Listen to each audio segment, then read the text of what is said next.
There is a voice, sometimes a whisper, other times a piercing cry that inhabits the shadows of our mind. It is the inner critic, that relentless resident judge, always ready to point out flaws, to revive failures, to sow doubt.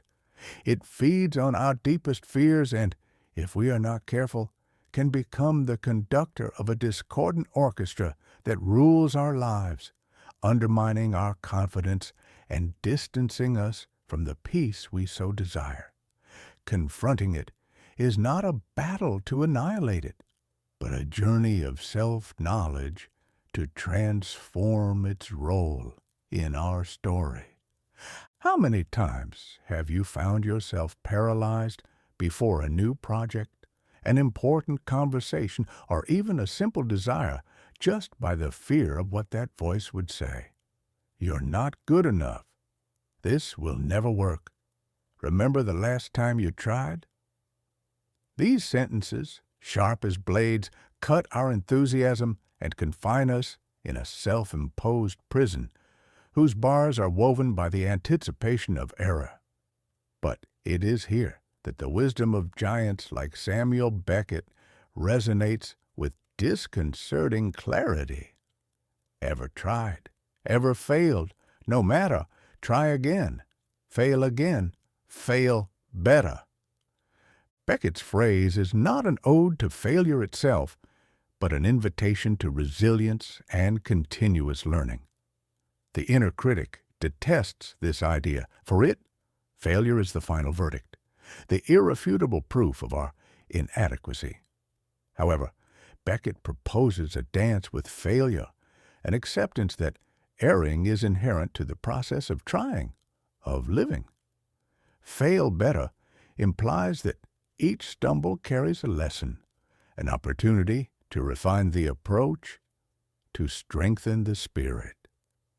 It is an antidote against the perfectionist paralysis that the critic so cherishes. Facing our fears, as popular and therapeutic wisdom suggests, often means allowing them to enter. It's not about inviting them for a permanent stay, but about stopping the flight, ceasing to build ever higher barriers that, ironically, only give them more power. When we stop running and turn to face the fear of failing, of being judged, of not being loved, we realize that its shadow is often larger and more threatening than its real substance.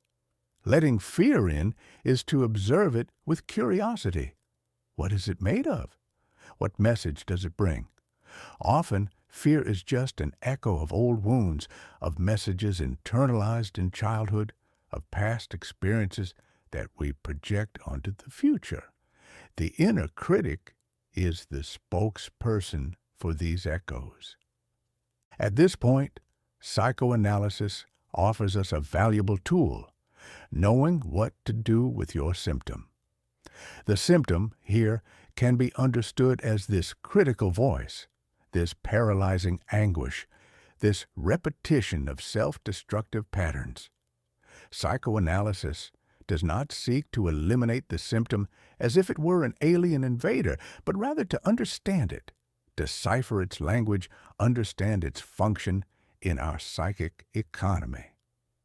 What is this critic trying to tell us, even if in a distorted way? Perhaps it is a clumsy attempt to protect us from pain, ridicule, rejection, by keeping us in a zone of false comfort. Knowing what to do with your symptom is a journey of transformation. It's learning to listen to the critic not as an absolute truth, but as a signal.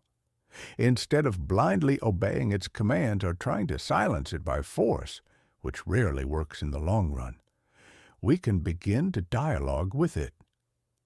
I understand you're worried I might fail, but what would really happen if I did?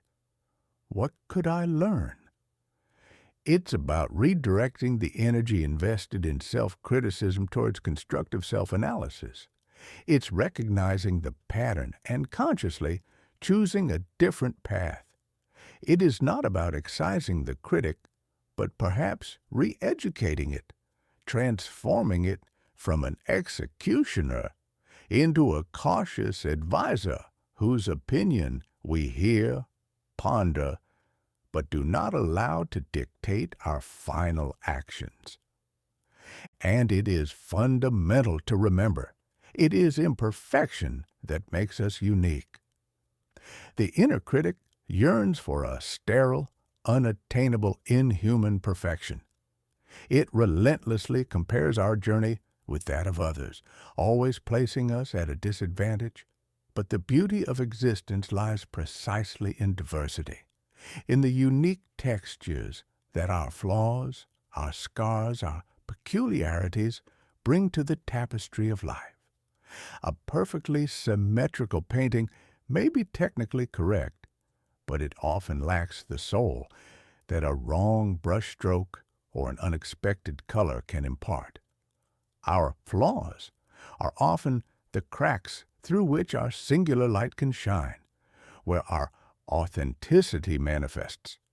They are what connect us to the humanity of others, who also carry their own glorious imperfections. Therefore, continue beyond failure, beyond the critic's strident voice. Continue with the awareness that every step, even one that results in a fall, is a movement forward. Failure, reframed through Beckett's lens, becomes a stepping stone. Fear, when confronted, loses its paralyzing force and can even become an engine for prudence and planning. The symptom, understood, can be the map to a treasure of self-knowledge. The peace we seek does not lie in the absence of challenges or the complete eradication of the inner critic.